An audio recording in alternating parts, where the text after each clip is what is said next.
Assalamualaikum warahmatullahi wabarakatuh. Halo kawan-kawan. Oke, kali ini kita akan bahas lagi nih menuju Pilpres 2024, sebab ada yang menarik kawan-kawan.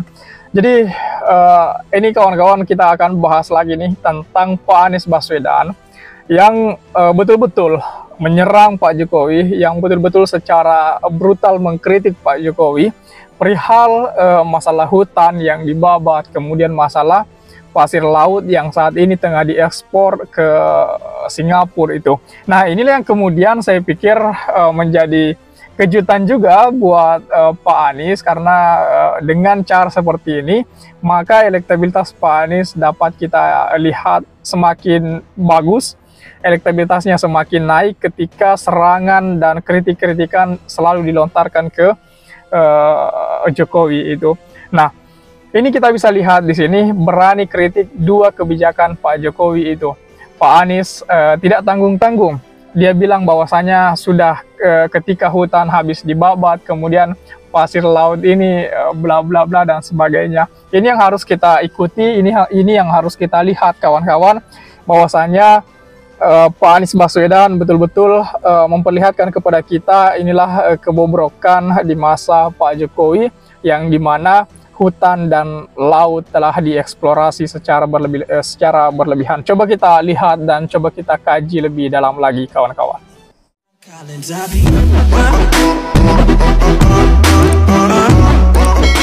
Mantan Gubernur DKI Jakarta, Bapak Anies Rashid Baswedan itu mengkritik dua kebijakan Presiden Joko Widodo atau Pak Jokowi, yakni ekspor pasir laut dan subsidi kendaraan listrik.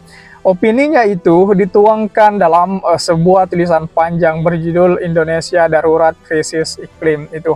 Nah, dalam tulisannya Pak Anies menilai dua kebijakannya Pak Jokowi ini tidak menyelesaikan masalah iklim yang kini tengah dihadapi oleh Indonesia.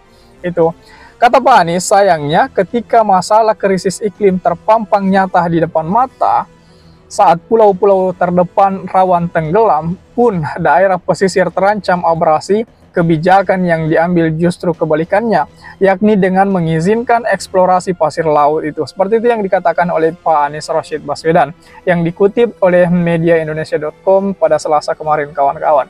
Ya, seperti diketahui kawan-kawan, bahwasanya Presiden Pak Jokowi kembali mengizinkan ekspor pasir laut Indonesia melalui peraturan pemerintah itu nomor 26 tahun 2023 tentang pengelolaan hasil sedimentasi di laut itu. Nah, ini banyak yang menyayangkan juga kawan-kawan perihal kebijakannya Pak Jokowi yang kembali lagi itu membuat suatu kebijakan atau membuka kembali eksplorasi lautan itu, yang dimana pasir-pasir laut itu ya terancam untuk dikuras itu, bukan terancam tetapi sudah dikuras itu, dibawa ke Singapura.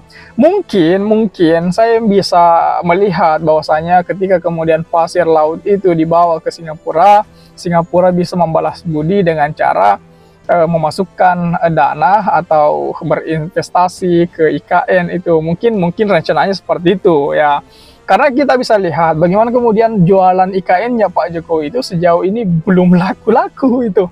Bahkan kemarin Pak Jokowi sudah melelangnya di Singapura. Pak Jokowi melelang tentang IKN di pengusaha-pengusaha di Singapura. Ya, orang-orang Singapura juga pasti berhitung itu kan. Orang-orang Singapura pasti juga bilang bahwasanya apa keuntungannya berinvestasi di IKN. IKN itu kan seperti apa. Mereka juga lihat keadaan IKN kan seperti bahwasanya IKN ini hutan yang dibabat habis itu, kemudian ditanami beton-beton. Terus bahaya juga ketika Kalimantan diobrak-abrik. Itu kan paru-paru dunia itu. Jelas Singapura juga berhitung hal-hal demikian itu. Terlebih lagi, kemudian ketika kita mau berbicara masalah IKN ini kan gimana ya? Sejauh ini masih banyak ternyata dari teman-teman juga di sana yang menginformasikan, ya banyak sekali lahan-lahan yang sejauh ini masih statusnya belum jelas, apakah kemudian itu masih hutan lindung atau seperti apa. Itu kan bahaya buat ekosistem kehutanan ke depannya, ekosistem hutan ke depannya gimana itu. Apalagi sejauh ini sekali lagi kita katakan bahwasanya paru-paru dunia itu adalah Kalimantan itu. Jadi kalau Kalimantan diobrak-abrik bahaya. Apalagi sejauh ini kita bisa lihat bahwasanya kita akan menghadapi krisis iklim itu. Jadi kita harus buat alam ini secara baik, perlakukan alam ini secara baik, bukan malah sebaliknya, bukan malah terus mengobrak-abrik, hutan dibabat, pasir laut dikuras dan sebagainya itu. Nah, dalam pasal 9 ayat bab 7 bab 6 itu, bab 4 maksudku, butir 2 diatur pemanfaatan pasir laut digunakan untuk reklamasi di dalam negeri, pembangunan infrastruktur pemerintahan, pembangunan prasarana oleh pelaku usaha dan ekspor ini. Ini pemanfaatan pasir laut digunakan untuk reklamasi di dalam negeri. Ya kalau di luar negeri, kalau dijual ke luar negeri kan lain ceritanya itu. Nah, selain itu, calon presiden Koalisi Perubahan itu juga menyampaikan kritiknya terkait program subsidi kendaraan listrik. Menurut Pak Anies, program tersebut hanya menguntungkan sebagian pihak. Jadi Pak Anies bilang, hari-hari ini kita sering diajak menormalisasi ketika pelaku bisnis juga bertindak sebagai regulator. Contoh nyatanya ada di depan mata, memberikan subsidi untuk mobil listrik itu. Mobil listrik pribadi yang hanya bisa dinikmati segelintiran pihak. Padahal seharusnya memprioritaskan ekspansi dan elektrifikasi transportasi massal yang dampaknya bisa dirasakan seluruh lapisan masyarakat. Itu. Tidak hanya itu, Pak Anies juga menyoroti target pemerintah yang dinilainya selama ini terlalu ambisius dalam penyelesaian masalah perubahan iklim. Di atas kertas, pemerintah merencanakan mitigasi itu krisis iklim dengan target angka yang ambisius. Semestinya pelaksanaannya juga harus dikerjakan dengan serius. Krisis iklim tak akan selesai jika dikerjakan hanya sebagai business as usual itu. Butuh gagasan baru untuk menangani krisis iklim. Seperti itu gagasan yang kita ikhtiarkan adalah keadilan iklim itu. Seperti itu penjelasan dari Pak Anies Baswedan itu. Pak Anies juga menegaskan, Indonesia harus lebih aktif mendorong percepatan agenda keadilan iklim dalam ruang-ruang diplomasi. Negara harus ikut menentukan arah penyelesaian krisis iklim ini. Tak sekedar diarahkan, katanya. Selama ini, pendekatan diplomasi yang dijalankan cenderung transaksional. Pendekatan usang melihat dunia luar sekedar mitra transaksional perlu kita tinggalkan. Kita tidak bisa sekedar menggadaikan kekayaan alam untuk mendapatkan posisi tawar. Ketika hutan habis dibabat, pasir laut direlakan pergi, harga diri bangsa ini lama-lama terkikis. Ya, betul juga yang dikatakan Pak Anies ini.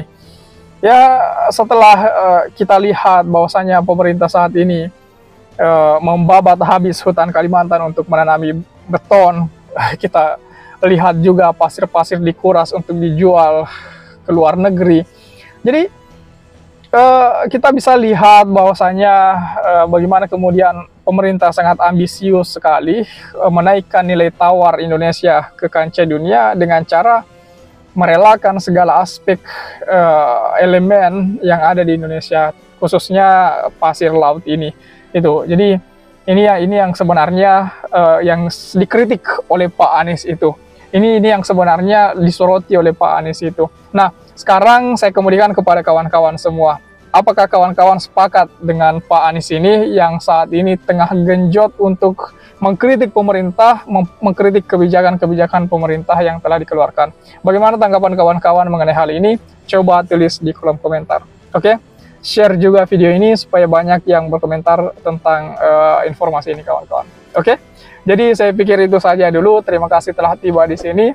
Jangan lupa subscribe agar tidak ketinggalan pada video selanjutnya. Sekali lagi terima kasih dan wassalamualaikum warahmatullahi wabarakatuh.